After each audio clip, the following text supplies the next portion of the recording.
Todos, qué gusto. Eh, Hoy nos vamos a topar con un tema que no es propiamente de formación bíblica, sino de reflexión bíblica. Sí, vamos a hablar sobre Moisés y Jesús, estos dos puntales que tenemos en la Biblia, ¿no? En términos generales, digamos que son las dos cabezas del Antiguo y del Nuevo Testamento. Recuérdense que en el Antiguo Testamento los dos grandes testigos de la revelación de Dios eran Moisés y Elías. Ellos van a aparecer en la transfiguración de Jesús, aparecerán de manera ahí media velada en el libro del Apocalipsis. Moisés porque es pues el gran legislador, ¿no? El gran legislador. Ese hombre que durante el dominio de los egipcios fue el único con el cual Dios habló. El único. No sé si alguna vez cayeron en cuenta que a lo largo de toda la experiencia del Éxodo, Dios Yahvé no habla con el pueblo. Y no habla con un pueblo porque tiene todavía una mentalidad de esclavos, una mentalidad sumisa. El único libre, que dicho sea de paso, medio curiosamente, es libre porque salió huyendo luego de asesinar a un soldado egipcio. Ese único libre es Moisés y solo con él Dios va a hablar. Y luego pasarán 1300 años más o menos hasta que irrumpa Jesús, el Hijo de Dios, que viene a ser, según nos lo quiere presentar claramente el Evangelio de Mateo, el nuevo Moisés. Un nuevo Moisés que nos deja claro algo, no es que viene a reemplazar al anterior Moisés y toda su enseñanza. Recuérdese que Jesús es muy claro, yo no he venido a abolir la alianza, no he venido a abolir la ley, lo que he venido es a darle cumplimiento. Así que debemos de entrar, antes de empezar, tener mucho cuidado, ¿no? No es que Jesús es más que Moisés, no, Jesús respeta mucho a Moisés, lo que intentará es tratar de hacernos entender un poquito mejor el verdadero sentido de esa alianza. Y lo vamos a ver con referencia, pues precisamente al momento histórico que le corresponde a cada uno. Les propongo que hagamos el siguiente itinerario el día de hoy, ¿no? Primero vamos a hacer una comparación del momento histórico en el que vive Moisés y lo comparamos inmediatamente con Jesús para tenerlo como una visión de conjunto. Luego vamos a tomar los dos textos paradigmáticos, ¿no? El Decálogo, los 10 mandamientos de Moisés y luego las bienaventuranzas de Jesús según Mateo. Las analizaremos brevemente, repito, no vamos a hacer un estudio bíblico a fondo, sino algunas interpretaciones que pueden ayudarnos en nuestra vida personal y pastoral. Y al final vamos a tratar de actualizarlo, porque hoy también tenemos un momento histórico y hoy tenemos que replantearnos el tema. Ese será un poquito el menú que tenemos ahora. Lauren tiene ya en sus manos la presentación que luego les hará llegar a quienes deseen acompañar esto o volver a leerlo con el material que vamos a usar ahora, ¿no? Moisés y Jesús, una resistencia al imperio. Sobre eso es lo que vamos a hablar hoy. Aquí veamos un poquito como una comparación de lo que pasaba en el tiempo de Moisés y en el tiempo de Jesús. Los eventos históricos en los que se desenvuelve Moisés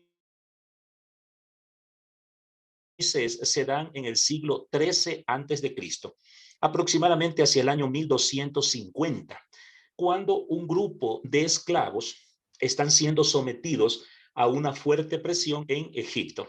Lo primero que voy a decir aquí, y que va a ser muy importante tenerlo presente para luego poder entender el decálogo, es que no es un pueblo propiamente el que es llevado a la esclavitud, sino una serie de personajes que andaban deambulando de un lugar a otro.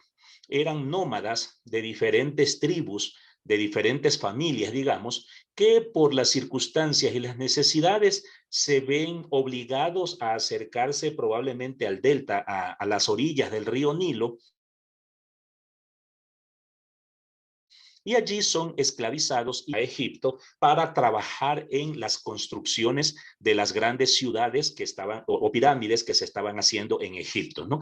Unas pirámides que además de tener un destino religioso, también se sabe que tenían un destino de protección, de seguridad, porque servían como especie de silos para guardar granos, ¿ya? Entonces, esto es lo primero que tendríamos que destacar. A Moisés le toca enfrentar un momento de opresión, de esclavitud con un grupo de personas que lo único que tienen en común es haber caído en desgracia en este momento y ser esclavizado. Segundo, es una esclavitud por levas. Esto también es muy importante tenerlo claro, ¿no?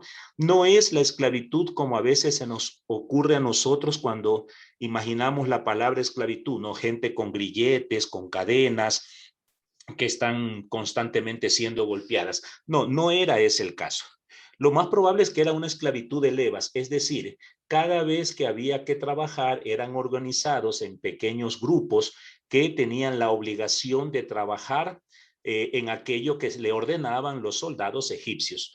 Cuando no había trabajo por delante, ellos estaban, pues tenían la libertad de alguna manera de vivir fuera de las ciudades, en el campo donde trataban de sobrevivir. Siempre seguramente cuidados, controlados por soldados, pero pues con alguna libertad de vivir su experiencia social y religiosa propia. No se olviden lo que dije hace un rato, porque no pertenecen a un pueblo. Ellos tienen diferentes divinidades seguramente, ¿no? Sus propios dioses de las familias. Y pues cada uno en esos momentos intentaba orar a sus respectivos dioses, seguramente llevar adelante el ritmo de vida al que estaban acostumbrados, etcétera. El imperio egipcio era piramidal y de alguna manera teocrático, porque el faraón se declaraba hijo del dios Ra, es decir, hijo del sol.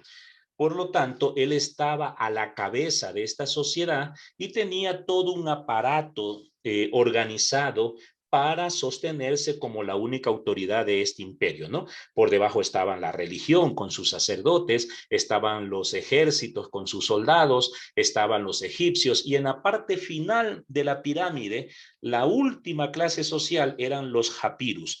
Así se los llamaban a estas personas, hombres y mujeres, que habían sido capturados y estaban viviendo esta experiencia de esclavitud en levas.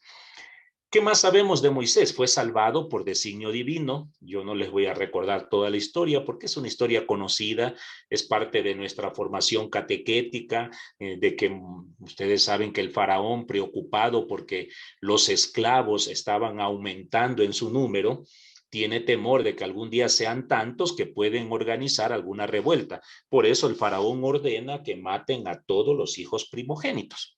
Y pues ahí mueren muchos niños, pero se va a salvar uno, que su madre pues, seguramente a los 2 o 3 años de edad lo puso en una canasta y lo salvó de morir. Ese niño luego fue adoptado por la hija del faraón, por la princesa, quien lo crió concretamente como un niño egipcio. De hecho, su nombre, Moisés, no es un nombre hebreo, es un nombre egipcio.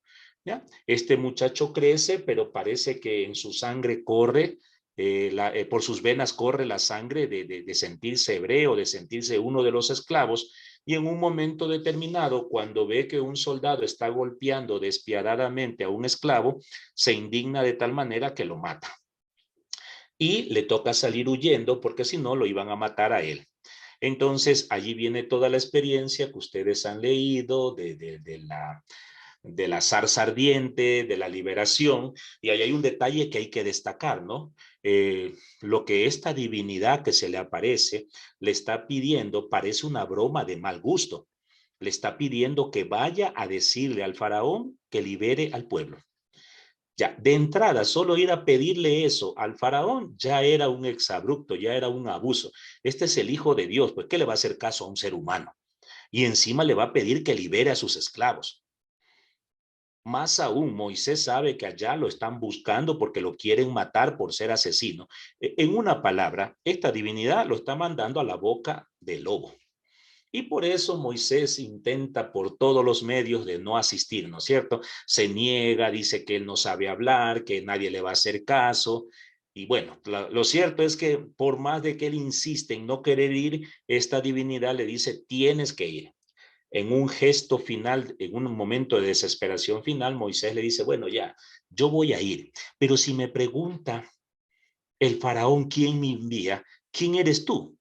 Lo que da a conocer pues que Moisés no sabe quién es esa divinidad, no sabe si es el Dios de esta familia, de aquella familia o de la otra familia, porque como les dije hace un rato, estos esclavos pertenecen a diferentes grupos étnicos.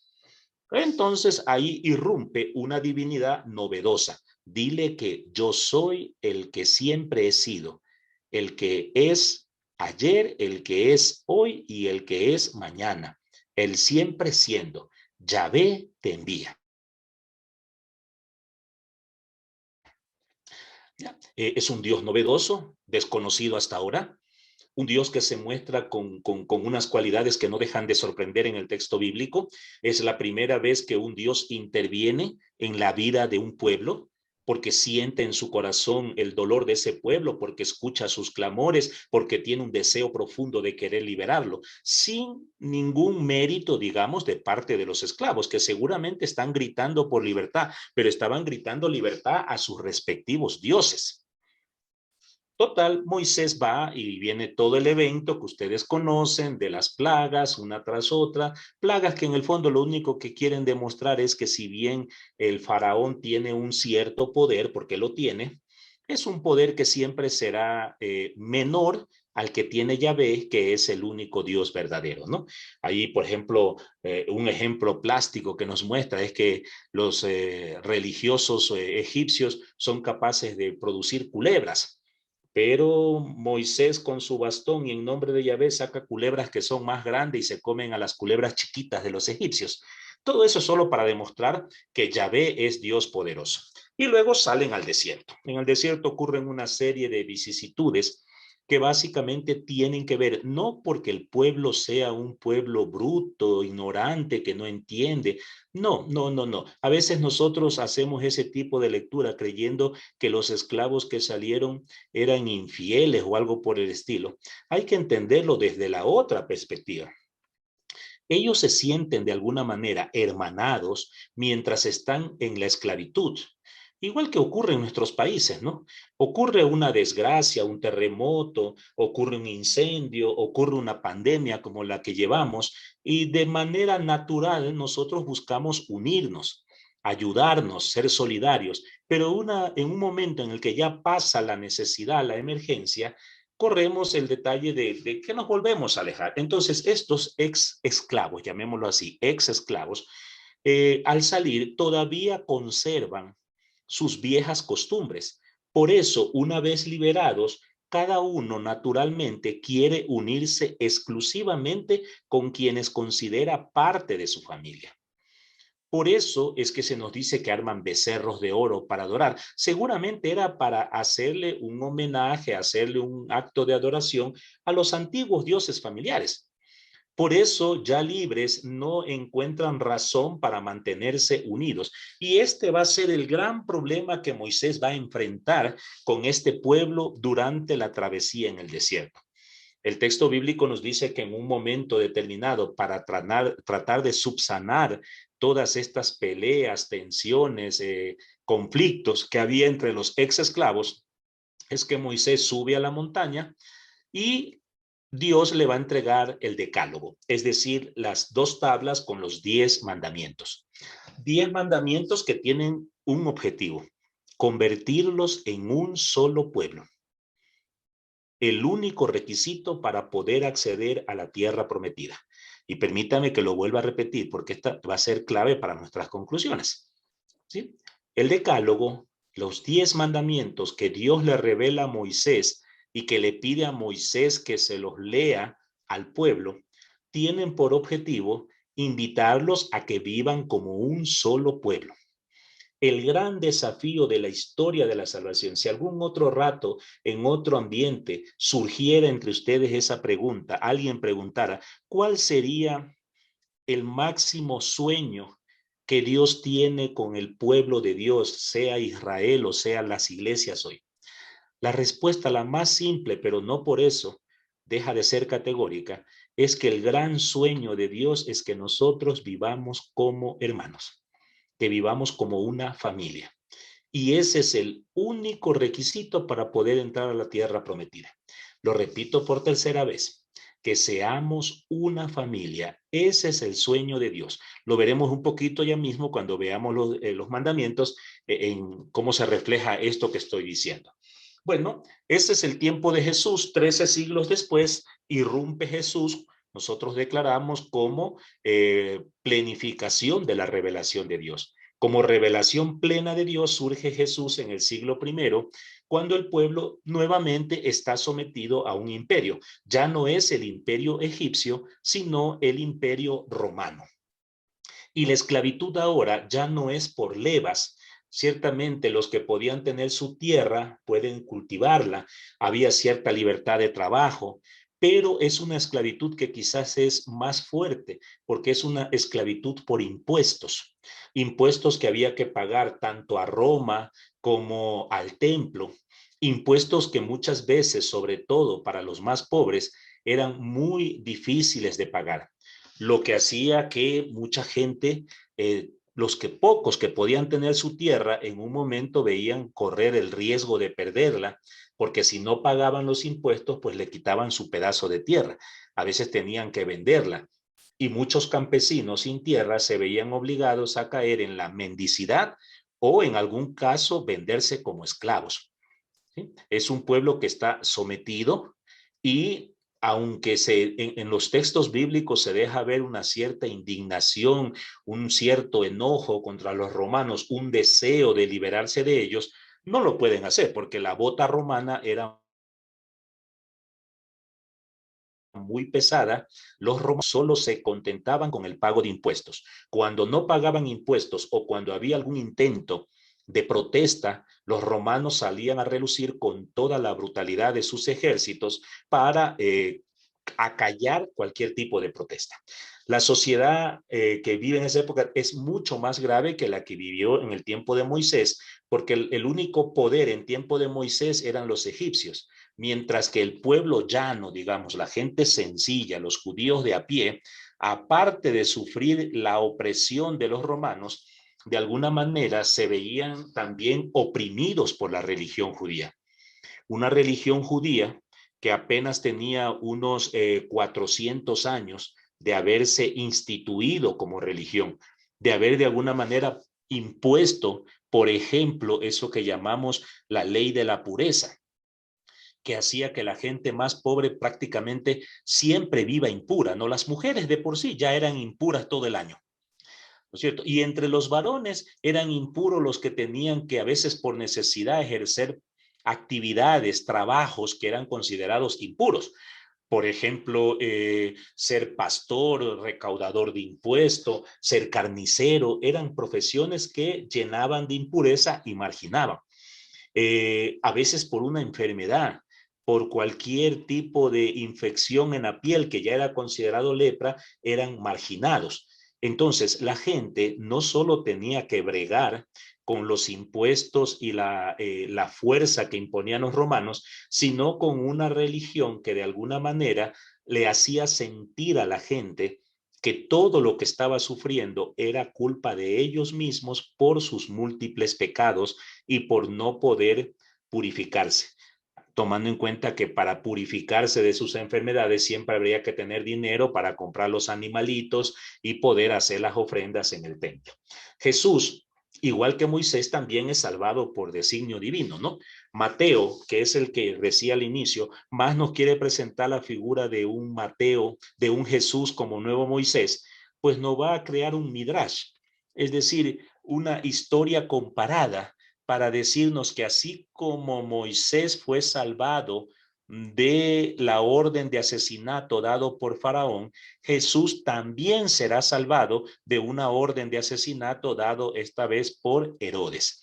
Y así como Moisés salvado termina viviendo en el palacio de la princesa egipcia, Jesús, salvado por su padre José, terminará viviendo también en Egipto un tiempo, según el texto, hasta cuando muere Herodes, que puede regresar. Igual son semejantes. Moisés intenta liberar al pueblo de la esclavitud. Jesús también intenta liberar al pueblo de la esclavitud. Y quizás con Jesús es más acentuado el sentido propio de la esclavitud. No es solamente esa esclavitud social de un opresor que pisa, que ordena, que exige un trabajo pesado y no remunerado, Jesús intenta también liberar de quizás una esclavitud mucho más fuerte, que es la esclavitud mental. ¿Mm? Aquí yo a veces he dicho, algunos se han molestado cuando lo digo a veces en algunos lugares, ¿no? Para mí el mayor problema que tenemos en el Ecuador, el mayor problema que tenemos los ecuatorianos, no voy a hablar de Latinoamérica porque sería un poquito meterme a discutir en otros países donde yo no conozco la realidad. Por eso hablo exclusivamente de Ecuador, aunque sospecho que esto ocurre en toda Latinoamérica. Pero aquí en el Ecuador, la mayor tara que tenemos es tener un pueblo que todavía tiene mentalidad de esclavos. ¿Sí? Aparentemente nosotros nos movemos, vamos donde quiero, no falta el que escribe en las redes sociales y hasta se pone bravo cuando alguien lo cuestiona porque dice, es mi muro y yo escribo lo que me dé la gana y cree que eso es libertad. Sin embargo, nuestra mentalidad sigue siendo una mentalidad de esclavos. Muchas veces en unas elecciones seguimos dando el voto por un pseudo mesías que dice que nos va a salvar. Y antes recordaremos que dábamos el voto por una camiseta, por un libro de arroz, por un litro de aceite. ¿Sí? Preferimos que otros asuman esa responsabilidad, ¿no? Quizás la palabra que yo más he escuchado que refleja esta mentalidad de esclavo es aquel que pone un mensaje diciendo, por ejemplo, yo no sé por qué se pelean por los políticos, porque gane quien gane, yo tengo que seguir trabajando, ¿sí? Y no se da cuenta que su trabajo no es precisamente un trabajo. Es una explotación sistemática y continuada sin ningún respeto a la dignidad.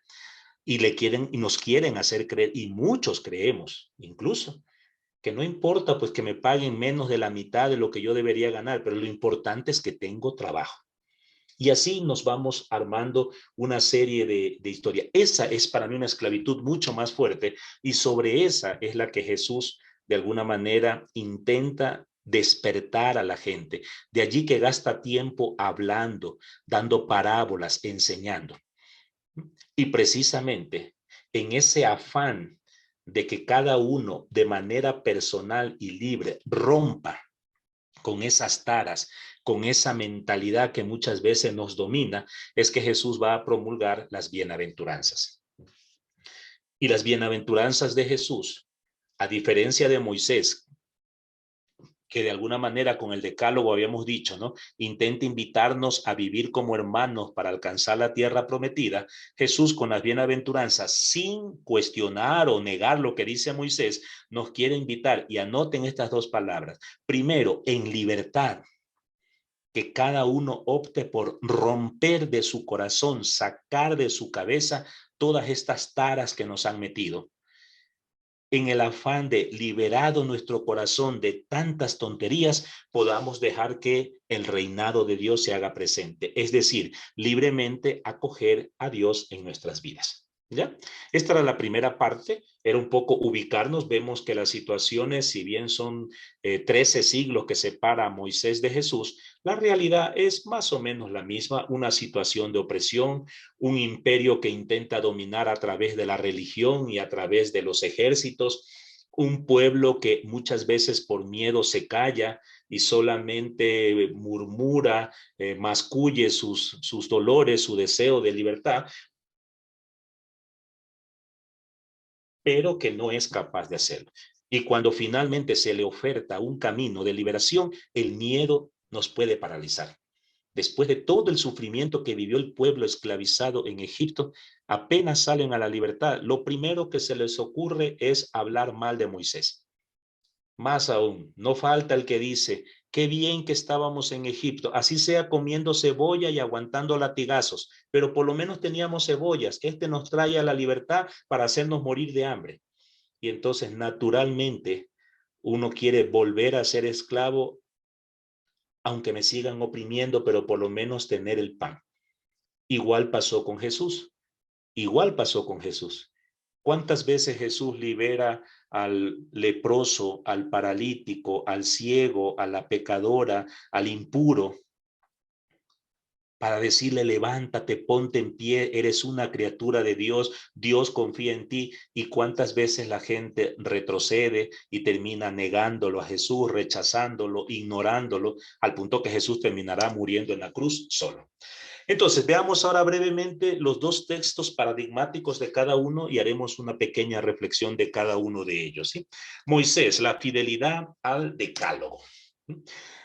Yahvé le entrega a Moisés los 10 mandamientos en el monte Sinaí luego de una experiencia de 40 días de oración de Moisés, ¿no? Y aunque esto va a parecer igual en Jesús, por eso lo voy a aclarar de una vez, ¿no? El número 40 en la Biblia es un número de alguna manera pedagógico, de pedagogía divina. O lo digo de otra manera, cada vez que nosotros encontramos 40 días, 40 años, 40 días y noches, lo que el texto nos quiere expresar que es el tiempo que el pueblo toma, que nosotros nos tomamos hasta lograr entender, clarificar la voluntad de Dios en nuestra vida. ¿Sí? Por eso nosotros, aunque se nos ha llegado hasta hoy ese, ¿no? Todavía hay algunos que hacen retiros espirituales días, ¿sí? De manera simbólica, porque a veces ni siquiera se completan los 40 días. Es que no se trata de 40 días cronológicos o de las 40 horas cronológicas que a veces hacemos en la oración con el Santísimo, sino del tiempo cairológico, de ese tiempo de gracia que nosotros deberíamos dedicar a hacer silencio para lograr entender qué es lo que Dios nos quiere mostrar, nos quiere enseñar, cuál es el camino que Él nos ha abierto para que caminemos y que muchas veces no lo reconocemos. Por lo general, esos 40 días pueden estar anclados a dos espacios, ¿sí? A dos lugares. En este caso de Moisés es al monte, ¿no es cierto? El monte en la Biblia es el lugar donde habita Dios. Jesús también sube al monte para la transfiguración, Jesús sube al monte también para las bienaventuranzas, pero también puede estar ligado al desierto. Todo el pueblo va 40 años por el desierto hasta llegar a la tierra prometida. Jesús, antes de iniciar su vida pública, también va al desierto 40 días y 40 noches para discernir, para lograr captar, clarificar la voluntad de Dios en su vida. Por eso el texto nos va a hablar de que durante esos 40 días Jesús sufre tentaciones. Es decir, deseos de iniciar su misión por un caminito y luego lo rechaza porque dice, por aquí no es, por acá tampoco, ni por acá tampoco, hasta que descubre lo que Dios quiere de él. Bueno, 40 días después de oración, Moisés recibe esos mandamientos. Cuando Moisés bajó, vio que el pueblo ya se había reunido, porque como 40 días les pareció que a lo mejor Moisés se había muerto, pues ya ellos habían vuelto a sus dioses antiguos. Tengamos cuidado de juzgar, ya lo dije hace un rato, a este pueblo como idólatra, como un pueblo torpe que no entiende que Yahvé lo ha liberado. No, con este pueblo está pasando lo que pasa con nosotros muchas veces, que por más que tenemos claro cuál es el caminar que debemos tener como cristianas y cristianos, muchas veces nos vamos por otros caminos. Y una vez se dice, y es que no entiendes, no comprendes cuánto tiene que pasar, hasta cuándo. A veces son cuestiones que venimos arrastrando por mucho tiempo. Bueno, Moisés, viendo a este pueblo con un becerro de oro a semejanza de un ídolo egipcio, pues arrojó las tablas, ¿no? Destruyó el ídolo, el Baal que habían hecho. Pero bueno, con el tiempo dice que luego ya volvió a reescribir el decálogo y se lo leyó al pueblo y diciéndole, escuche Israel los mandamientos que te enseño este día. Y les invita, ¿no? Aprendan y cuídenlos y pónganlos en práctica. El pueblo dijo que lo iba a hacer. Ya, leamos ahora, aunque es un poquito largo, pero vale la pena leer esta versión del Decálogo. Y no voy a leer la del Éxodo, sino la del Deuteronomio, por aquello que ustedes ven ahí en la pantalla que está en negrilla, que es quizás el elemento novedoso del Deuteronomio, que me hace sentir que esta versión es mucho más profunda que la que nos presenta el Éxodo, el libro del Éxodo. Entonces vamos a leerla. Y omito los primeros versículos para quedarnos exclusivamente en el Decálogo. Citamos pues, no tendrás dioses ajenos delante de mí. No harás escultura ninguna de cosa que está arriba en los cielos, ni abajo en la tierra, ni en las aguas debajo de la tierra.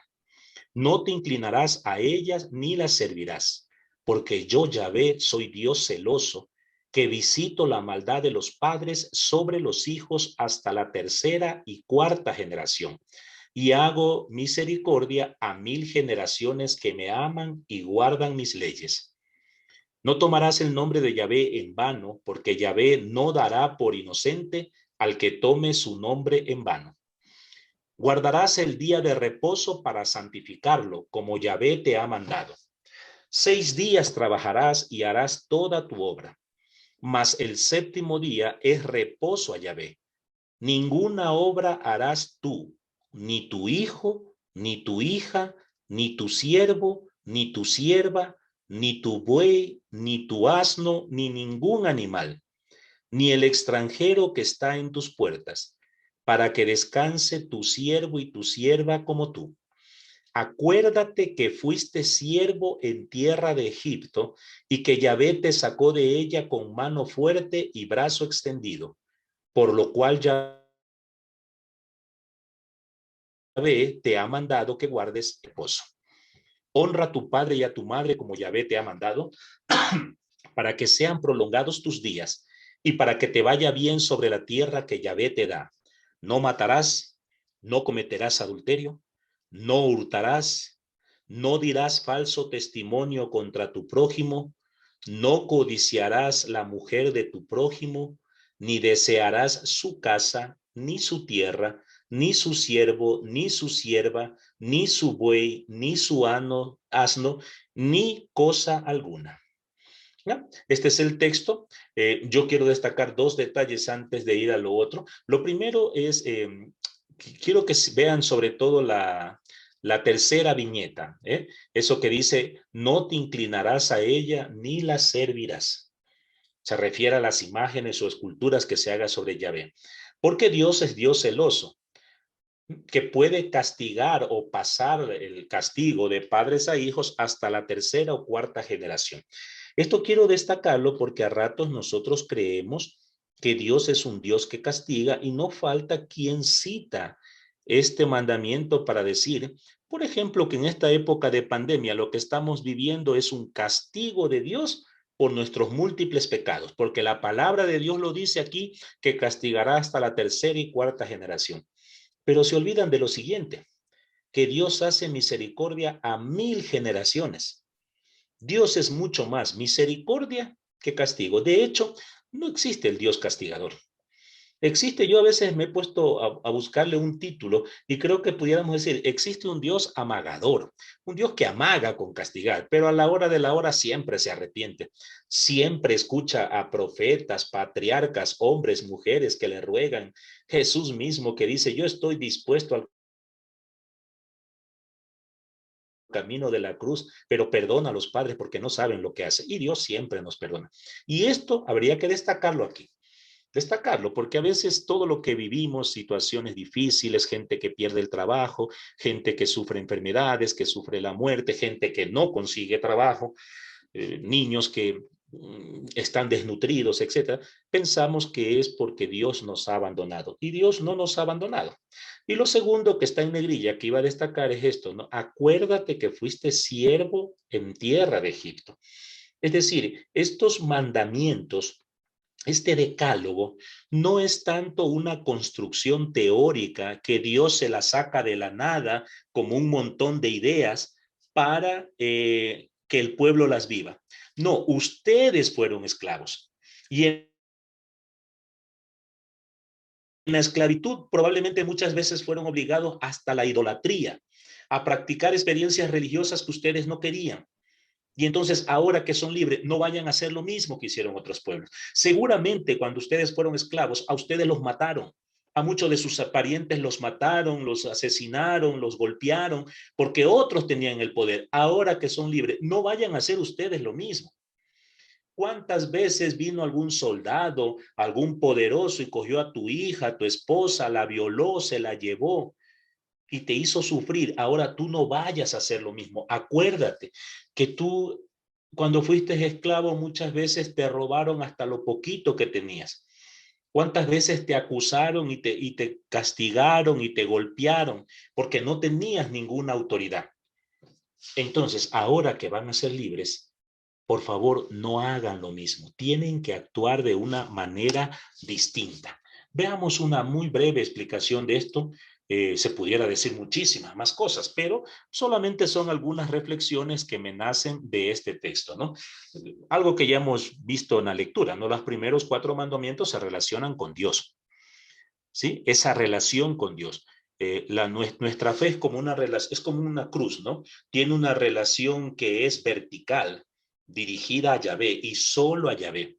Mientras Yahvé sea nuestro único Dios, no nos vamos a pelear. El problema de estos esclavos es que si en el desierto cada uno vuelve a sus dioses antiguos, cada uno vuelve a los dioses de sus padres, a los dioses familiares, nos vamos a separar, nos vamos a alejar. Por eso estos primeros 4 mandamientos quieren que el pueblo reconozca: acuérdate, acuérdate, pueblo, que tú eras esclavo y nadie te iba a salvar hasta que irrumpió Yahvé. Y fue Yahvé el que nos liberó, Yahvé el que nos guió, Yahvé el que nos alimentó. Por eso solo vamos a adorar de ahora en adelante a Yahvé. No nos vamos a hacer imágenes de otros dioses. No tiene nada que ver con esa crítica que a veces hemos recibido, sobre todo los católicos, que se nos acusa de idólatras porque tenemos imagen en las iglesias. Luego usted, a lo largo del Éxodo, del Deuteronomio, del libro de los Números, del Levítico, usted va a encontrar a Yahvé mismo invitando a hacer imágenes para poner en el Arca de la Alianza, por ejemplo. No, no se trata de la imagen que nosotros vemos ahora. Se trata es de no hacer una imagen que termine alejándonos del rostro de Yahvé, ¿sí? No hacer una imagen que termine alejándonos del rostro de Yahvé. Lo mismo pudiéramos decir hoy, ¿no? ¿Cuántas veces a nosotros nos han querido dividir? De hecho, nos han dividido con supuestas peleas entre grupos religiosos, por ejemplo, ¿no? En el que cada una de las iglesias se cree la única perfecta y la único camino de salvación, ¿no? Entonces, si yo no pertenezco a este grupo, me estoy condenado, ¿no? Y los otros piensan lo mismo. Y así nos tienen peleando.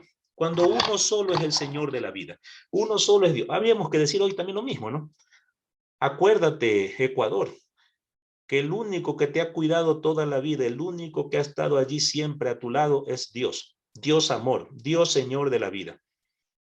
Olvídate de las peleas bobas que a veces nos hacemos nosotros creyendo en que esto, eso o aquello es lo que nos salva. Los otros 6 pues están en relación al prójimo, porque dijimos, es como una cruz, ¿no? Lo vertical, la relación del pueblo con un único Dios. Y al mismo tiempo el travesaño, la relación horizontal, la que debemos tener con los hermanos. Y no en vano son la mayoría de los mandamientos. Si lo recordáramos en palabra de Jesús, Jesús nos va a decir: ¿cómo vamos a amar, adorar solo a Dios si no somos capaces de amar al hermano? Somos mentirosos, ¿sí? ¿Cómo amas a Dios al que no puedes ver si no eres capaz de amar a tu hermano al que ves todos los días? Y el camino de la salvación, Mateo 25 nos dice, no está tanto en cuanto nosotros podamos orarle directamente a Dios, asistiendo a la Eucaristía, rezando el rosario en la hora santa. Todo eso es importante porque es alimento espiritual. Pero en el momento culminante, cuando el Hijo del Hombre se haga presente, las preguntas no van por allá. Las preguntas van claramente: cuando vistes a un pequeñito con hambre, con sed, desnudo, tiritando de frío, abandonado, ¿te conmoviste? ¿Lo atendiste inmediatamente como buen samaritano? Y ahí no caben pues argumentos, ¿no? No cabe el sí, pero o no, pero. Aquí es sí o no, radicalmente. ¿Diste de comer o no? Jesús en otro momento va a completar, creo yo, aclarar esto diciendo: ahora, si le diste de comer, de beber, vestiste, visitaste a una persona a la que quieres, no tienes ningún mérito. Darle de comer a un hijo es fácil. Darle de beber a un amigo es fácil. Ir a visitar a un pariente enfermo, eso es fácil. Vestir a un pariente o amigo muy querido que esté desnudo, eso es fácil. háganlo con aquellos a los que ustedes no les caen bien. Háganlo con sus enemigos. Entonces tendremos un mérito. Cada mandamiento está en singular, porque a veces el problema es que nosotros nos escudamos en ese conglomerado, en ese colectivo, ¿no? Cuando somos todos y no es ninguno. Sí, cuando, por eso a mí, por ejemplo, en las reuniones de grupos, de movimientos, de comunidades de base, yo siempre digo, vea, hagan los compromisos de manera individual. Yo me comprometo. O hagan evaluaciones o críticas de manera personal. Porque a veces cuando le decimos nosotros, eso es para no involucrarnos. ¿Sí? O cuando vamos a comprometernos. No, no, no, no. Usted no se comprometa por mí, comprométase por usted. ¿A qué se compromete usted de manera concreta? Así como dice el dicho, el pez por su propia boca muere. El objetivo último de estos 10 mandamientos es superar una mentalidad que ellos habían aprendido en Egipto. ¿Sí? La idolatría en primer lugar, porque Egipto, ya dijimos, es una sociedad teocéntrica donde el faraón es Dios o hijo de Dios en la tierra. Y entonces había que adorarlo como tal.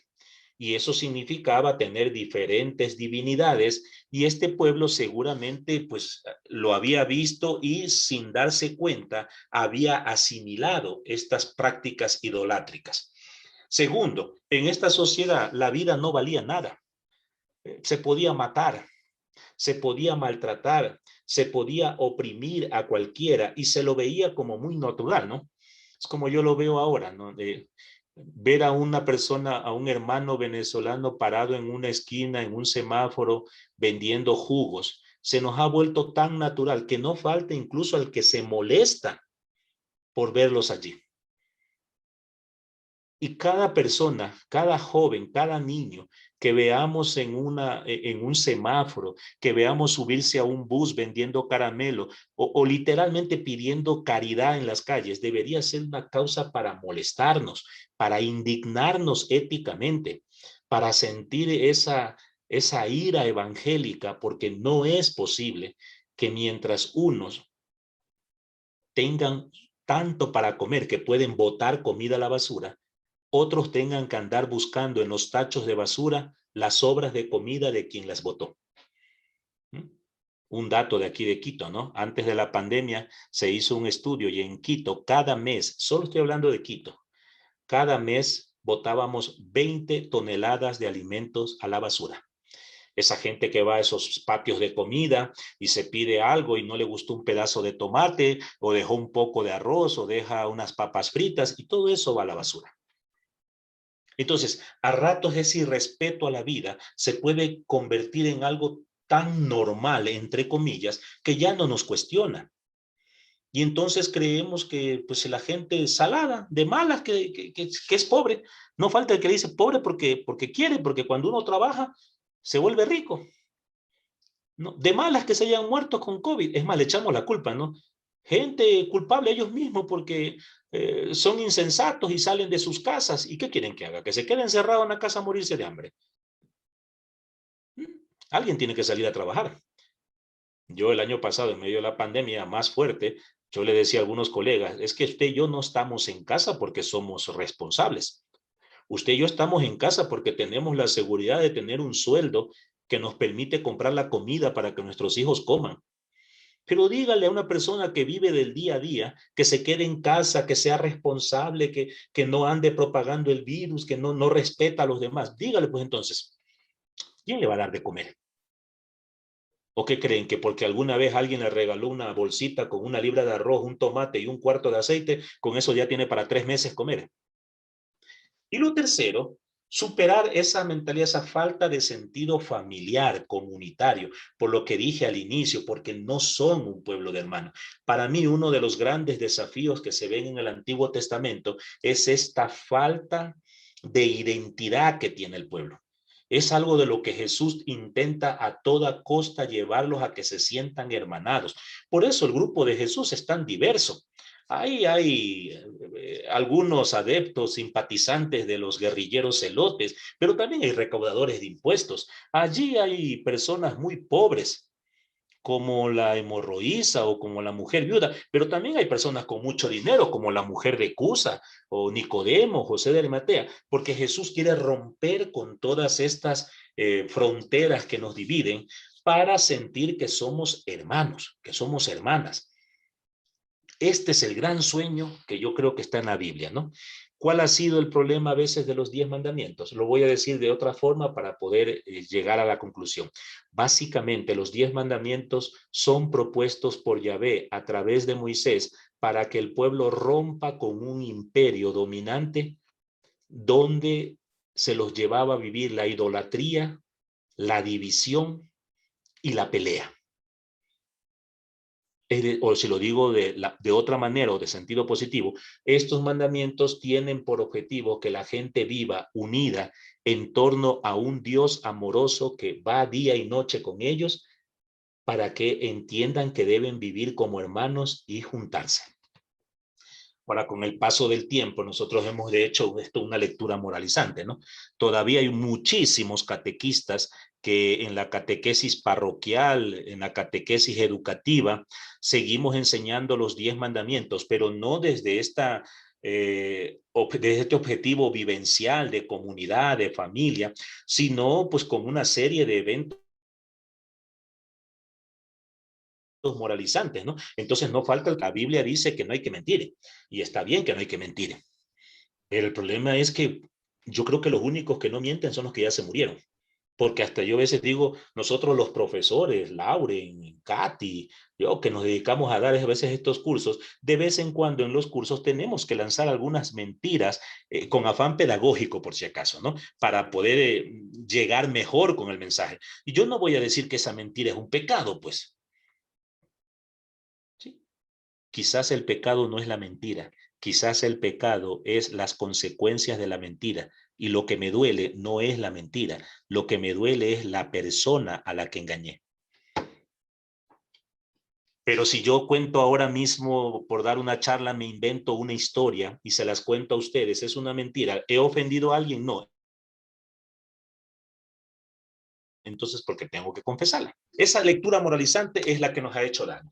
Pasemos ahora a Jesús, por favor. Vamos a ver a Jesús, la fidelidad al reino de Dios. Jesús también había pasado, nos cuentan los evangelios, 40 días antes en oración, y después de eso arranca con su vida pública, y llegado al capítulo 5 de Mateo, Jesús también sube a la montaña.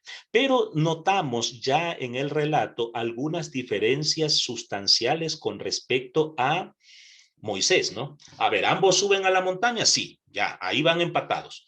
Pero el desempate se da cuando Moisés, podemos decir nosotros, es intermediario.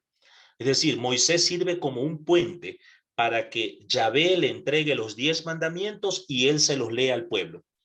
La razón, porque entre Dios y el pueblo siempre hay una distancia, ¿eh? No se puede acceder directamente a esto. Necesitamos esos que se llaman mediaciones, es decir, criaturas que puedan ayudarnos a poder entender la voluntad de Dios, pero a Dios no podemos verlo cara a cara. ¿Cuáles son esas mediaciones? Moisés es una mediación, otras veces puede ser una zarza, en el Nuevo Testamento serán los ángeles, ¿sí? Que vienen para decirnos cuál es el mensaje de Dios. Propiamente Moisés es un intermediario, mientras que Jesús no lo es. Jesús va a hablar con la autoridad de ser Dios. Es Emmanuel, Dios con nosotros, Dios que nos va a hablar directamente. Otra diferencia es que mientras Moisés le habla a un grupo de esclavos determinados que han salido de la esclavitud de Egipto, y no le está hablando probablemente a otros esclavos que a lo mejor se quedaron todavía sometidos en ese imperio y en otros, Jesús, a diferencia de Moisés, va a hablar a los pobres. Y cuando hablamos de pobres, estamos hablando ya de una categoría, digamos, universal. Es decir, nos está hablando a todos, porque pobres podemos ser todos dependiendo de cuáles son las necesidades u opresiones que estamos viviendo. ¿Ya? Y la última diferencia es que mientras Moisés de alguna manera sí hace una advertencia, ¿no? Estos mandamientos tienen que cumplirlos. Si no los cumplen, Dios es Dios celoso y van a ver las que se van a meter. Es una advertencia. Y Jesús no hace ninguna advertencia. Jesús deja en absoluta libertad. Mientras que Israel tiene, los esclavos, después de la advertencia de Moisés, se comprometen y sí, que caiga fuego sobre nosotros si no cumplimos.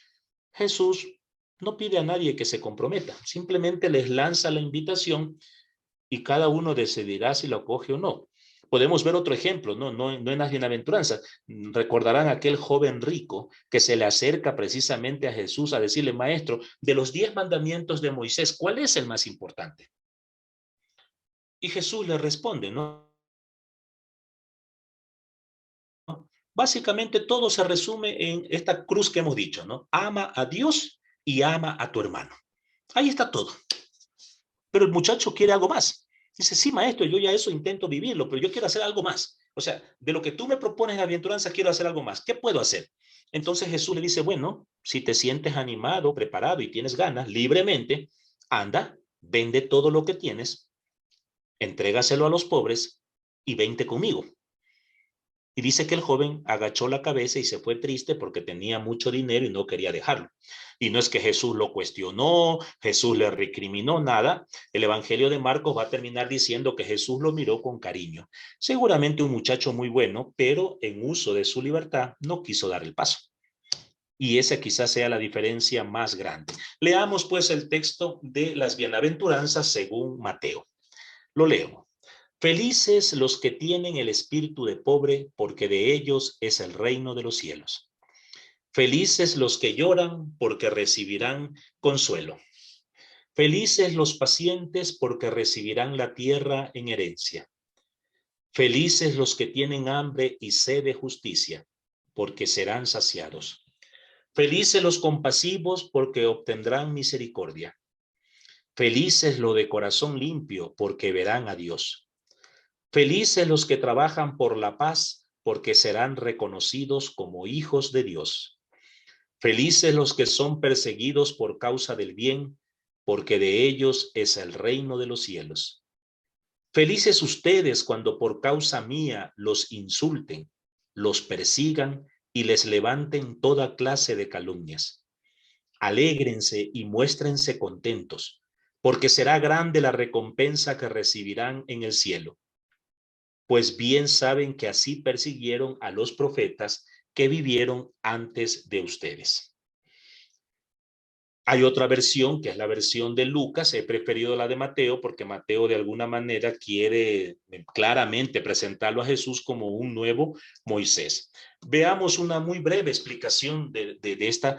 Lo primero que a mí me gusta siempre aclarar es que el sermón del monte, propiamente lo que Jesús dijo en el monte, no se resume en las bienaventuranzas. Las bienaventuranzas es como el abrebocas, es como la invitación. Es como cuando uno invita a alguien a comer y le dice, te invito a comer el sábado. ¿Aceptas o no aceptas? Entonces la persona puede decir no o puede decir sí. Si la persona dice sí, entonces hay que ir definiendo pues el resto de cosas, ¿no? Bien, el sábado vamos a comer, ¿a qué hora vamos? ¿A qué restaurante? ¿Qué tipo de comida? ¿Hasta qué hora tienes permiso? ¿Podemos ir formalmente? ¿Podemos ir informalmente? Esos son los detalles posteriores. Algo así yo creo que son las bienaventuranzas. Es una invitación de Jesús a que en libertad vivamos un corazón de pobres, vivamos con un corazón limpio, vivamos trabajando por la paz, vivamos trabajando por la justicia, vivamos con confianza en Dios aún en momentos de persecuciones, de cárceles, porque seremos merecedores del reino de los cielos, seremos llamados hijos de Dios.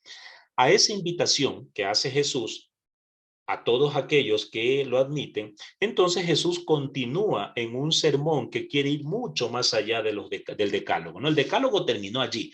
Estas son las 10 cosas que debes hacer y no debes hacer. ¿Aceptas o no aceptas? Si acepto, muy bien. Si lo haces, bien, y si no, el castigo. Jesús va mucho más allá, porque Jesús en el fondo lo que intenta es cambiar la actitud de las personas. Facundo Cabral decía que al final la única revolución posible es revolucionarse. Cuando uno cambia, el mundo cambia.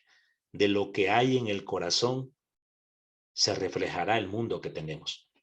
Por eso Jesús le va a dar como algunos tips frente a este mundo en el que están viviendo. No se olviden, es un mundo de opresión, de marginación política, militar, incluso religiosa, en un mundo que rechaza a las mujeres por el solo hecho de ser mujeres, en un mundo que no es capaz de respetar las diferencias. Jesús dice a todos aquellos que se sumen a este proyecto, lo primero deben ser sal y luz, ¿sí? No podemos simplemente sentir indignación y quedarnos callados o hablar por debajo, agachar la voz. No, tenemos que ser luz que ilumina a hermanos o hermanas que todavía están ciegos, que todavía están con la cabeza agachada, que todavía están tirados en el piso llorando, para decirle, levántate, ponte en pie, regresa a la casa de tu padre. Y tenemos que ser sal, porque no podemos ser simplemente personas creyentes que cuestionan las estructuras de pecado desde unos discursos muchas veces amargados, ¿no? Mm, Yo recuerdo que alguna vez Miguel Somers nos decía a nosotros algo que yo nunca lo olvidé, me quedó muy marcado eso, ¿no? Él decía, si uno está dispuesto a acompañar al pueblo en sus momentos de tristeza, de dolor, de sufrimiento, caramba, también tenemos que estar dispuestos a acompañarlos en sus fiestas, en sus bailes, en sus alegrías, porque la vida no es blanco y negro, la vida tiene grises. Y a ratos nosotros sí caemos en eso, ¿no? Creemos que solamente hay que acompañar a la gente en los momentos de oración, en los momentos de actividades eclesiales, ¿no? Y nos olvidamos que también somos fiestas, somos alegría, que Jesús iba a las bodas, que Jesús iba a las comidas, que Jesús demostraba que el reino de Dios no es cara larga, el reino de Dios también es alegría. Segundo, lo que ya dije hace un rato, con estas bienaventuranzas, Jesús no pretende abolir la ley. La ley sigue siendo sagrada. Yo a veces resumo la alianza de Dios con su pueblo. Lo he dicho a lo largo, pero lo voy a resumir ahora con otras palabras, ¿no? La alianza que Yahvé quiere hacer con su pueblo se puede resumir en dos compromisos, uno que asume Dios y uno que asume el pueblo. ¿Cuál es el compromiso de Dios? Estar con su pueblo todos los días, acompañarlo. Tanto amó Dios al mundo que mandó a su Hijo para que habite en medio nuestro. Y cuando Jesús regresa al cielo, le dice a sus discípulos, esperen que ya les envío al Espíritu Santo para que los acompañe todos los días hasta el fin de los tiempos. Dios no ha dejado de cumplir su promesa de ser nuestro Dios y estar con nosotros todos los días. Ahora, a ese compromiso de Dios nosotros debemos responder con un compromiso comunitario. Entre nosotros ser hermanos, que no haya ni ricos ni pobres, ni patronos y esclavos, ¿sí? Respetemos la propiedad ajena, respetemos la libertad del otro, respetemos el derecho que tiene el otro a escoger su estilo de vida, sin volvernos nosotros más que Dios juzgando a los demás. Y eso es lo que Jesús vino a hacer. Por eso Jesús dice, yo no he venido a abolir esta ley, esta alianza es sagrada, es lo que mi Padre quiere. Lo que he venido es a darle cumplimiento. Porque resulta que cuando Jesús empieza a predicar parte de ese imperio, que es la parte que hemos dicho religiosa, que incluso es de sus propios hermanos judíos, ya había llenado esto con una serie de normas jurídicas, moralizantes, que lejos de despertar en la gente las ganas de encontrarse con Dios, era una carga pesada. Jesús lo va a decir palabras, ¿no? Hipócritas que han creado un montón de cargas pesadas que ni ustedes quieren llevar, le han puesto tributo a todo. Por eso les va a decir fariseos, hipócritas, razas de víboras, sepulcros blanqueados. ¿Cuándo van a entender que lo que el Padre Dios quiere es misericordia, no sacrificios? Por eso, para Jesús, en el Evangelio de Juan, todo se va a resumir en una sola cosa. Un mandamiento nuevo les doy. Ámense. Ámense. Pero amor del verdadero, ¿no? Amor no es pues que ahora por el Día del Padre hayamos recibido un detalle, una canción. No, esos son gestos, son detalles que se agradecen. Pero el amor es otra cosa. Yo le decía esta mañana con mis hijos, yo le decía, el mejor regalo que uno como padre puede recibir, por lo menos yo, es que ustedes terminen el año bien. Bueno, pues Juan José ya me dijo que ha pasado el semestre de la universidad sin ningún problema. Con Andrés Felipe estoy esperando hasta la próxima semana que termine. Ese es el regalo, ese es el gesto del amor. Se agradece el detalle de una tarjeta, de una canción, de un beso, de todo lo que quieran. Ese es el mejor muestra de amor. Muestra de amor a una esposa, a un esposo. No es solamente regalarle flores, darle una comida, es el día a día. El día a día. 5 puntos que nos va a enseñar Jesús en esta perspectiva liberadora que Él nos plantea. Número 1, hacer el bien sin decirlo. Porque a ratos podemos convertirnos en pequeños emperadores que reproducimos en nuestro pequeño espacio lo mismo que hacen los otros allá arriba. Entonces uno tiene un jefe en su trabajo que es un mal hablado, un grosero, un patán, que no sabe respetar a sus trabajadores, que los trata a la patada, que los insulta.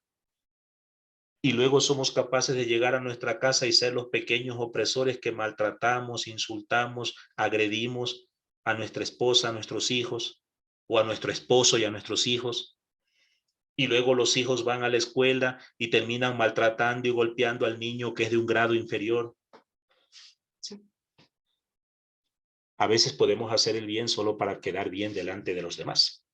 Segundo, aprender a orar en secreto, dirá Jesús, ¿no? Orar en secreto. Orar en secreto significa, pues eso, tener esos 40 días de desierto en el que escuchamos a Dios que nos habla dentro de nosotros. Y poder, como diría el Evangelio de Lucas, sentir que arde nuestro corazón cada vez que nos habla.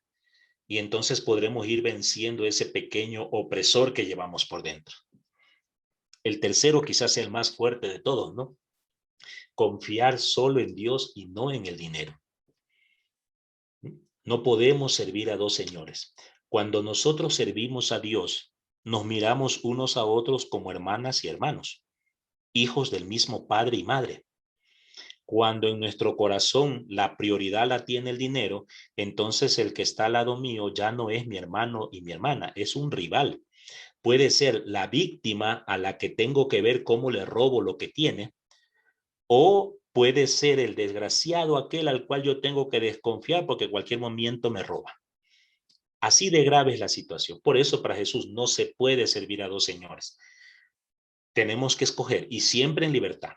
Cuarto, juzgar, pero no condenar. Y lo he puesto de esa manera porque a ratos esto se confunde uno, ¿no? O nos confundimos mucho. Hay gente que yo he escuchado decir, pero es que no hay que juzgar a los demás. ¿Cómo que no hay que juzgar? Somos personas inteligentes. Juzgar es tomar distancia frente a un evento y discernir si eso está bien o está mal, quién es el responsable. Eso es juzgar y eso lo tenemos que hacer todas las personas porque todos somos inteligentes y capaces de discernir. Lo que no debemos hacer es condenar. Yo puedo decir, aquí hay un evento que no es correcto y yo sé correcto. Y yo puedo decir, aquí hubo una mentira, aquí hubo una violencia. Estoy juzgando. ¿Qué sería condenar? Señalar con mi dedo y decirle a una persona, tú eres el mentiroso o tú eres el violento. Y eso es lo que no deberíamos hacer. Y finalmente, darnos a conocer por nuestros frutos. ¿Cuáles son los frutos? Pues los frutos alternativos que ya de alguna manera lo presentaba el decálogo, ¿no? Vivir como hermanos, respetarnos, tolerarnos, no explotarnos unos a otros, etcétera. ¿Sí?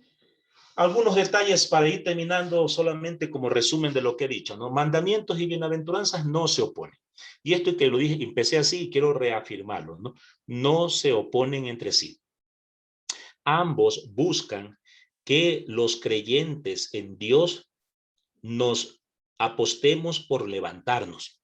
Dios nunca habla con gente que está de rodillas, en sentido real, ¿no? En sentido metafórico, a veces tenemos que ponernos de rodillas para orar.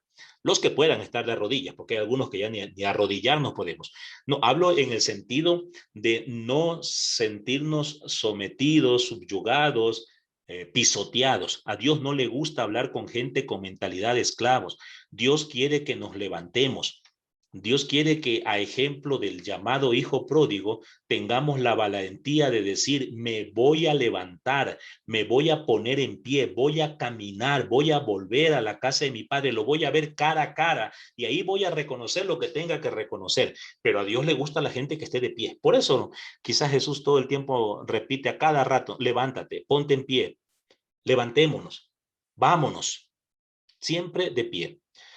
Los mandamientos hacen hincapié en lo moral de nuestras acciones y las bienaventuranzas en lo ético.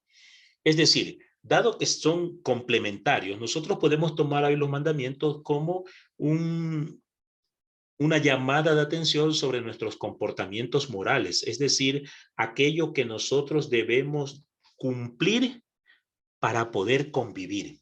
¿Me explico? Nosotros vivimos en una sociedad y como tal, en esta sociedad somos diferentes.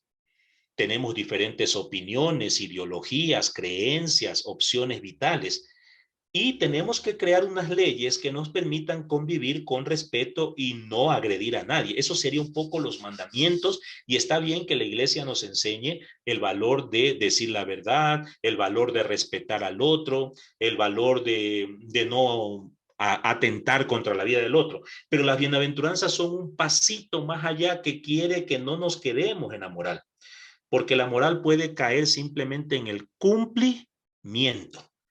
Cumplo aunque miento. Sí, lo importante es ir a misa con ese mandamiento. Ahora, si estoy en misa o no estoy, si me duermo o no me duermo, si comulgo o no comulgo, ya eso es otro asunto. Por eso las bienaventuranzas quieren ir a lo ético. Lo ético va más allá y se asienta en la libertad. En la libertad. No espera. Miren, lo moral sería que yo respete todas las leyes mientras las leyes me respeten a mí. Si está faltándose el respeto a otros, si se está violando los derechos de otros, qué pena, ese no es mi problema. Lo ético, como diría nuestro querido Monseñor Leonidas Proaño, lo ético sería que cuando usted vea el sufrimiento del hermano de aquí o del de allá, lo defienda. Y eso es solidaridad. Finalmente, digamos que las bienaventuranzas son la definitiva revelación de Dios. Sería la nueva alianza, mucho más grande que los 10 mandamientos. Por eso aquí permítanme hacer una conclusión antes de llegar a las verdaderas conclusiones. Por eso yo hace mucho tiempo atrás vengo planteando ese desafío, sobre todo a la catequesis, a la formación religiosa. En primera instancia, en la catequesis deberíamos trabajar las bienaventuranzas, lo ético, la libertad. En segundo momento, se le podrá enseñar los 10 mandamientos, que sería la ley. Si lo vemos en un ejemplo en casa primero le enseñamos o nos enseñan a respetar, a saludar, a ser agradecidos, es decir, a despertar toda la humanidad que llevamos por dentro. En un segundo momento, ya en el colegio, nos empezarán a enseñar leyes. Pero cuando nosotros hacemos lo que a veces hacemos en la catequesis, que es básicamente enseñar leyes, pero nunca enseñar el espíritu, tenemos lo que tenemos en muchas de nuestras comunidades. Una propuesta para vencer los imperios de hoy, con esto terminamos. Bueno, hace un rato hablamos del siglo XIII antes de Cristo, siglo I después de Cristo. Ahora hablemos pues del siglo XXI después de Cristo. ¿Estamos en una situación de imperio y de esclavitud? Sí, no una esclavitud de levas, no necesariamente una esclavitud de impuestos, sino una esclavitud de tipo económica, tecnológica, genética, ideológica. Económica, porque nos han vuelto animales de trabajo, que cada mes reunimos la plata que cobramos y es para pagar tarjetas, gastos de un consumismo que nos han metido, de un montón de cosas que nos dicen que nos hacen felices y que realmente uno se pregunta si nos harán felices, ¿no?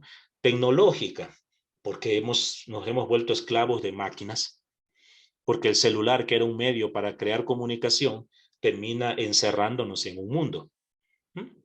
Sí, vivimos nuevas formas de esclavitud, ¿no? La sociedad que tenemos hoy piramidal es financiera de alguna manera. Una sociedad de estatus, una sociedad piramidal de prestigios sociales, en las que uno vale por su apellido, por el color de su piel, por su nacionalidad, por sus estudios. A esto les cuento una anécdota que escuché en estos días que me hizo reír, ¿no? Estaba una señora, el policía la detuvo ahí en uno de estos centros comerciales. Yo venía para la casa y la detuvieron por alguna infracción de tránsito y cuando yo pasaba, La señorita que iba en el carro, toda enojada, molesta, lo miró feo al señor policía y le dijo una típica frase que seguramente ustedes también han escuchado algún día, ¿no? No sabes, hija, de quién soy yo. Esa fue su frase, ¿no? Seguramente porque a lo mejor su papá tiene algún poder o algo, entonces ella sentía que estaba por encima de la ley. Entonces le dijo eso, no sabes quién es mi papá. Y el policía, sin perder la calma, le dijo, no, no lo sé, pregúntele a su mamá, a lo mejor ella lo sabe. Y yo pasé al lado del policía y me sonreí. Le dije, muy bien, señor policía, esa es una buena respuesta. ¿Mm? En el siglo XXI tenemos que luchar por la salvación, pero no como una salvación que va a venir mañana. Quizás este es un error que tenemos hoy. Tenemos que partir de la convicción de que hemos sido, como dice San Pablo, comprados en la cruz y a precio de sangre. No se trata de buscar una salvación a futuro, a mediano o largo plazo, que a ratos es la que nos cansa. Nos cansa porque nosotros seguimos soñando con un reino de Dios ultra, supraterreno, más allá, cuando lo que deberíamos es proclamar la buena noticia que ese reino de Dios que Jesús quiso compartir con nosotros se volvió realidad desde el momento de la resurrección y que nuestra tarea propiamente no es construir algo pensando en un reino de Dios futuro, sino trabajar aquí para hacer visibles, como dice el Concilio Vaticano II, hacer visibles las semillas del reino de Dios que ya están presentes en medio de este mundo. A partir de allí, de esa profunda convicción, que para mí es la clave de todo esto, estamos llamados a liberarnos y liberar a otros de esclavitudes, porque lo único que tenemos que entender es que hay hermanos y hermanas que han sido sometidos por nuevos imperios que le hacen creer que son los bienes materiales los que dan felicidad, que hacen creer que uno debe estudiar para tener prestigio y poder pisotear a los demás. Son hermanos que aún no han experimentado el reino de Dios y quienes entre los presentes hayan experimentado o hayamos experimentado el reino de Dios, nuestra única tarea es ir y abrazar a esos hermanos y decirle, oye, Dios está tocando a tu puerta. Y para eso deberíamos crear nuevas bienaventuranzas. Hasta ahí hemos terminado. Nos habían propuesto que hagamos una evaluación al respecto, ¿cierto, Katy? ¿Dónde está Katy? No te, ya te vi, Katy. Tantas Aquí caritas que yo. estoy. ¿Ya tienes listo tu evaluación, Katy, querida? Bueno, como evaluación no, pero algo como para poder conversar con nuestra gente, Eso. que se animen también. Vamos a hacer unas 5 preguntitas muy sencillitas en cuanto a lo que José nos ha iluminado ahora, que de antemano muchas gracias, José. Como siempre, muy elocuente, pero sobre todo muy de experiencia, ¿verdad? Así que, padre Lauren, ¿nos ayuda usted también o se va a quedar calladito? Sonreído mirando las travesuras que hacemos José y yo. Bueno, queridas hermanas y hermanos, el jueguito es el siguiente. Ustedes ahora deben, y me avisa Padre Lauren si es que se están mirando la votación en pantalla. Todavía no. Todavía no. Pero explícales qué tienen que hacer. Va. Listo, seguro que ahora sí, es que para que puedan mirar. Ahí tenemos Moisés y Jesús resisten al imperio. Tenemos 5 preguntitas. ¿Ustedes qué es lo que van a hacer? A contestar cada una de las 5 preguntitas, nada más. Ejemplo, y esto lo vamos a hacer si nos va bien todos los domingos para podernos interactuar un poquito más. No veo nada. ¿No ve nada, padre? No. A ver. Vamos Pero a yo ver. sí lo veo. ¿Sí lo ves, José? Listo, entonces. Entonces Sí. el administrador no puede verlo. Porque estoy grabando seguramente. Ah, seguro. Bueno, entonces ustedes van a contestar y al finalizar van a dar clic en el botoncito azul que dice finalizar la votación. Ejemplo, la pregunta número 1 nos dice, ¿el imperio que domina en tiempos de Moisés es? Y miren, la mayoría ya están ya, ya votando 3 personas, 5 personas, en fin. No necesitaron mucha explicación. No, es Ya lo fácil. están haciendo, qué bien. Vamos a hacerlo en unos 2, 3 minutitos. Terminamos. Miren, 11 personas de 190. Ya subimos a 20, bueno, a 17. Las preguntas estuvieron supremamente fáciles, como para empezar, ¿cierto? Recuerden que desde el móvil también se lo puede hacer.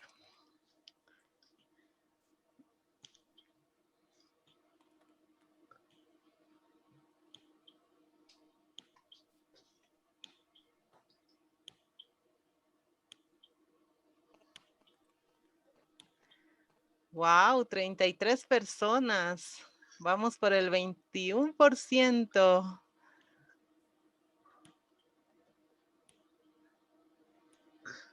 A ver, Ricardo, no te quedes atrás. Voten, voten. Verdadero, falso. Escojan la verdadera, la falsa. Fanny alzó la mano, pero ya se arrepintió. Es que les hemos pillado algunos medio adormilados. ¿Qué va? Con José que van a estar adormilados. Yo estuve, pero hasta el Mira, final. José Oh. Soto ha tomado por el Día del Padre.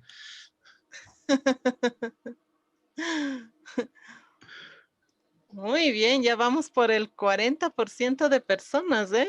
Muy bien. ¡Wow! ¡Qué Para bueno! ser la primera vez están súper.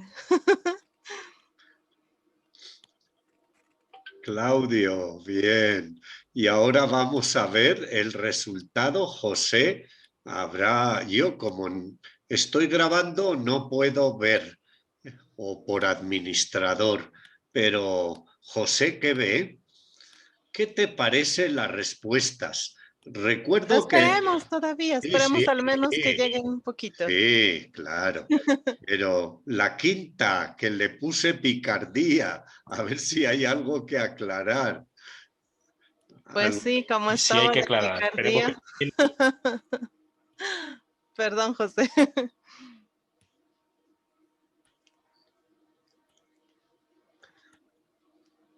Estamos en 3 minutos 40. Les dejamos hasta los 4, ¿ya? Bianca nos dice, no me permite votar o enviar la encuesta. No sé desde qué, si estás haciendo desde móvil o si lo estás haciendo desde la PC, pero tranquila, que los domingos vamos a ir repasando y vamos a aprender. Y cada domingo habrá 5 preguntas sobre el tema. Así que el próximo domingo serán preguntas sobre Ruth, que parece una novelita sencilla, pero no lo es tan sencilla.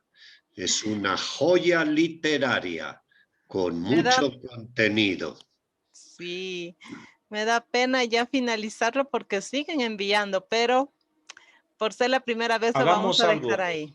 ¿Ya? Hagamos algo, Katy. Voy a Dime. ir aclarando algunas de ellas mientras siguen respondiendo, ¿sí? Sí, Sí, por ser perfecto. la primera vez, vamos a ayudarles así. Sí, ya. A ver, a la primera pregunta, el imperio que domina en tiempo de Moisés, 97% dijo egipcia y estaba bien. Solo 3 compañeros se equivocaron, parece, diciendo que fue el imperio griego. No, en tiempo de Moisés el imperio dominante fue el imperio egipcio. Egipcio, ¿sí? No Los griegos existía. llegarán ni siquiera existía. Vea, les voy a dar una clave para que nunca más se olviden cuándo surgió el imperio griego. Todos ustedes se acuerdan cuál es el número de la bestia. El 666, 666. ¿verdad? Muy bien. La próxima vez cuando usted le pregunte a alguien cuándo fue el imperio griego, acuérdense que fue media bestia nomás. Media bestia. El 333. El 333 antes de Cristo fue el imperio griego. Ni siquiera existía todavía. El imperio dominante en la época de Moisés, lo que narra el libro del Éxodo, fue el imperio egipcio. ¿Ya? En la segunda pregunta, Jesús, su vida y actividad se va bajo el imperio. 105 dijeron que era el imperio romano, 4 dijeron que era el babilónico y 2 el asirio. No, es el imperio romano. Romano. Sí, algunos se pegaron. Yo veo por ahí a mi tocayo José Soto, Claudia, que están que levantan sus manos. Habrá que darles un chocolate después cuando te vea tocayo. ¿Sí? El imperio romano, el imperio asirio y el imperio babilónico corresponden al Antiguo Testamento. Jesús vivió bajo el imperio romano. El imperio asirio es del siglo octavo, ¿no? Del 722 antes de Cristo, y el babilónico del 587 antes de Cristo. Ya habían desaparecido. Bien, la tercera pregunta. Dios en el libro del Éxodo escucha el clamor del pueblo oprimido.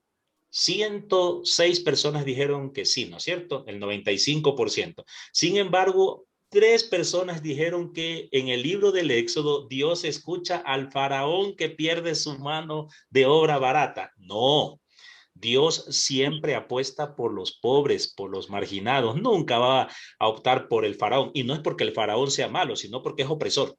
El día que deje de oprimir, Dios va a amar también a los faraones. Pero no se puede servir a dos señores. Y unos pusieron que Dios en el libro de Éxodo escucha el llanto de los niños. Sí, yo creo que ahí teníamos una pregunta capciosa, porque también es válido, porque dentro del pueblo oprimido también están los niños que lloran, ¿no? Y seguramente muchos niños habrían llorado la muerte de sus padres, volver a su mamá, a su papá, trabajando de sol a sol, y Dios también se conmovió. Pero digamos que la respuesta más concreta sería la número 1, ¿no? En el libro del Éxodo, Yahvé escucha el clamor del pueblo oprimido. La pregunta cuarta, ¿Jesús no defiende la vida y solo ayuda a los pobres? 102 dijeron que era falso y 12 dijeron que era verdadero. Era falso. Dios, la pregunta es capciosa, había que echarle mucha cabeza, ¿no? Dios sí, Dios defiende la vida. Miren, yo a veces lo pongo, los que tenemos hijos, quizás entendamos esto, ¿no? A mí me pasó una vez con Juanito. Juanito, así se llama mi primer hijo, ¿no? Y durante mucho tiempo, pues él era el centro de la vida nuestra, porque era nuestro único hijo. Luego llegó Andrés Felipe, su hermano, y alguna vez su hermano, cuando era chiquito, se enfermó. Entonces había que atenderlo. Y a Juan José le dio celos. Y hubo que sentarlo para decirle que yo lo amaba a él tanto como a su hermano, pero que él tenía que entender que en ese momento su hermanito estaba enfermo y necesitaba mucho más mi atención. Porque eso es Dios. No es que Dios no quiere a los demás. Dios nos ama a todos. Pero Dios siente que son precisamente los pobres, los marginados, los despreciados los que más sufren, y por eso su corazón se enternece con ellos. Y eso va a ser también Jesús. Va a ayudar a los pobres y va a defender la vida. No se olviden que nos dice Juan, pues él vino para que tengamos vida y vida en abundancia. Y la última pregunta, Jesús rechaza las divisiones sociales de raza, religión, sexo, buenos y malos. 86 dijeron que era verdadero y 30 dijeron que era falso. Esta fue la pregunta que más división causó. ¿Jesús rechaza las divisiones sociales? ¿Rechaza que nos dividamos entre negros, blancos? ¿Jesús rechaza que nos dividamos entre judíos y cristianos? ¿Jesús rechaza a las mujeres y a los varones porque... Sí, es verdadero. Jesús rechaza todo eso.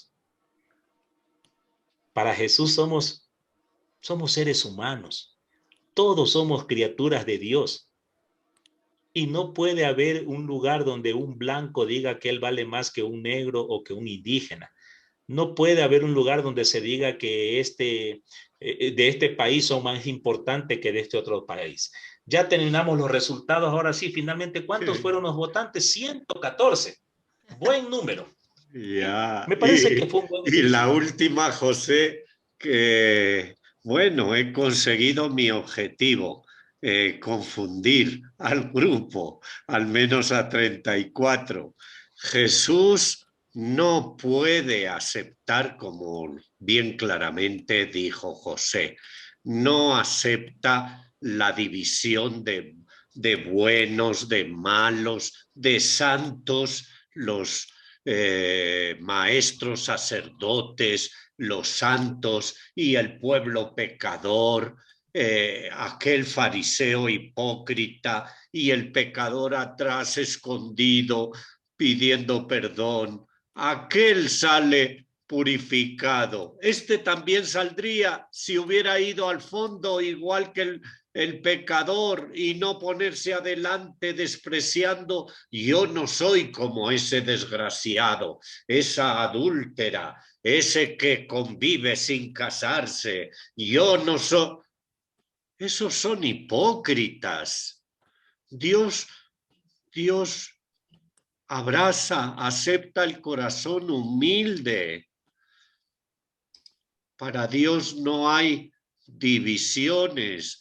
Todos valemos, mujer, varón, ¿verdad? Apellido noble, o apellido Runa, o apellido Expósito, de hijo no reconocido.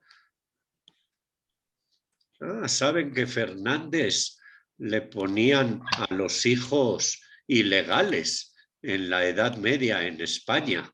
Y yo llevo Fernández, así que vengo de algún matrimonio ilegal. No creo, porque toda España está llena de Fernández. Bueno, ya, José. Pero, oye, Lauren, cuando yo era niño, yo todavía me acuerdo que algunos que son de mi generación, que son del siglo pasado, yo me acuerdo que ¿cómo se llama esto? En mi partida de nacimiento aparecía que mi nombre era José Abel Guerra Carrasco, hijo ilegítimo de don Hilario Guerra y de la señora Nelly Carrasco. Y una vez le pregunté a mi madre que si me habían hecho de manera legítima o cuál fue la ilegalidad con la que me hicieron. A lo mejor un Viernes Santo, ¿no? Era porque mis padres no eran casados. Gracias a Dios ya se quitó eso, ¿eh? Pero sí, y yo recuerdo que en aquel entonces, estoy hablando en la década de los finales de los 70, pues uno no podía entrar en un colegio religioso si no tenía a sus padres casados. Y ese tipo de marginalidad sufríamos, ¿no? Y hoy tenemos otras marginalidades. Muy Un bien. venezolano con la boca callada es un ecuatoriano sin lugar a dudas. Parecidos somos igualitos. Un peruano, un colombiano, un ecuatoriano, un boliviano, igualitos somos. Y sin embargo seguimos dividiéndonos. Yo quisiera terminar precisamente diciendo eso, ¿no? O sea, a mí me parece, y lo voy a repetir porque creo que es algo que hay que reflexionarlo. No es para discutirlo, sino para reflexionarlo personalmente y quizás en familia. La mayor esclavitud que se nos ha impuesto es creer que no somos capaces de liberarnos. Es hacernos creer que necesitamos de líderes políticos que nos vengan a liberar. El que nos vino a liberar ya vino y ya resucitó y ya nos mostró el camino de la comunitariedad. Pero seguimos con ese espíritu de esclavos. Seguimos creyendo que otros son los que nos tienen que liberar. Voy a decir una cosa que en estos días conversaba con una persona muy querida, ¿no? Yo le decía, a mí me duele que alguien dice que no votó por este candidato porque en ese gobierno yo no tuve trabajo. Y otro dice, es que yo voté por él porque yo en ese gobierno sí tuve trabajo. Eso para mí es esclavitud. Creer que si a mí me va bien, el mundo está bien. Y no es así. No se trata de si me va bien, a mí personalmente me va bien o mal. Se trata de pensar en comunidad. Se trata de pensar en los demás. Tú sabes, italiano, Lauren, yo no sé pronunciarlo bien. Cierto, un po'. ¿Qué cosa? Pero alguna vez escuché en italiano un dicho que me pareció bien grosero, ¿no? Mangiato io, mangiato tutto il mondo. Así se dice, ¿verdad? Comido yo, comido el mundo. Claro. Esclavitud pura. Listo, gracias. Muy bien, despedimos a los amigos del Facebook. Nosotros continuamos con nuestros avisos. Preguntas también, Padre Lauren. Y preguntas. 3 preguntitas. Que Dios les bendiga a los que nos siguen por el Facebook. ¿O quieres que hagan preguntas por el Facebook? Bueno, unita, dejémosle para... Solo unos 10 minutitos más para las preguntitas. Antes de las preguntitas y hasta que vayan poniendo la manito, por favor. Tania. Seguramente empezaré a entregarme al otro. ¿Sí? No es muy complicado. Después de eso, sí, con esa liberación, ahí sí ya podemos hablar de liberaciones políticas. El problema es que muchas veces hablamos más de la liberación política, de la liberación de estructuras socioeconómicas de pecado, cuando dentro de nosotros llevamos o un esclavo o un pequeño patrón que en cualquier momento se nos sale. Y eso Jesús lo entendió. Por eso se dedicó tanto tiempo a sus discípulos, para ver si lograba cambiarles un poquito la mentalidad. Parece que algunos entendieron, otros no entendimos nada.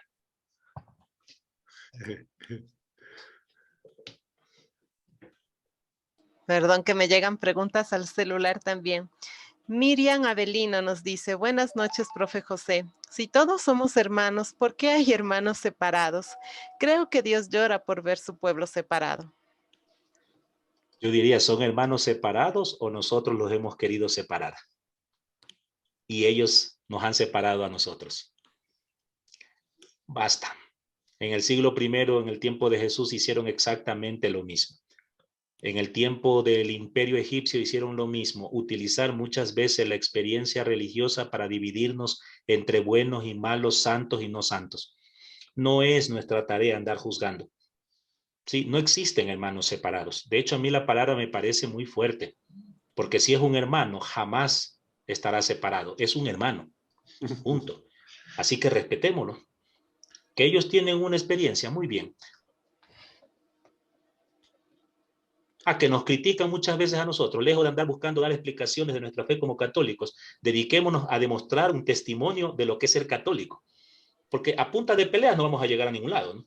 Peor todavía cuando no falta quien le quiere dar a usted las respuestas que el católico debe dar a un evangélico para hacerlo quedar mal. Diría el querido Mahatma Gandhi, si seguimos con esto de ojo por ojo, vamos a terminar ciegos todos aquí. Son hermanos, punto. El hermano nunca será separado. El hermano es hermano. Así Diferente, es. Y tú conoces mis hermanos, amigos, biblistas de Ribla.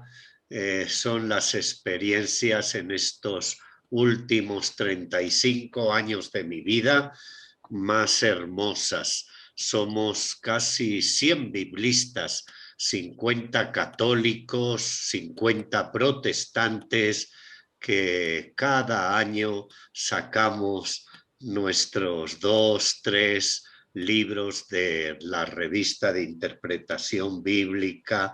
Ahí somos hermanos, nadie está separado, estamos separados por los kilómetros, pero cuando nos encontramos, ¡wow! ¡Qué abrazos! Pastoras, pastores, sacerdotes, obispos, todos unidos por el amor a Dios y a los hermanos.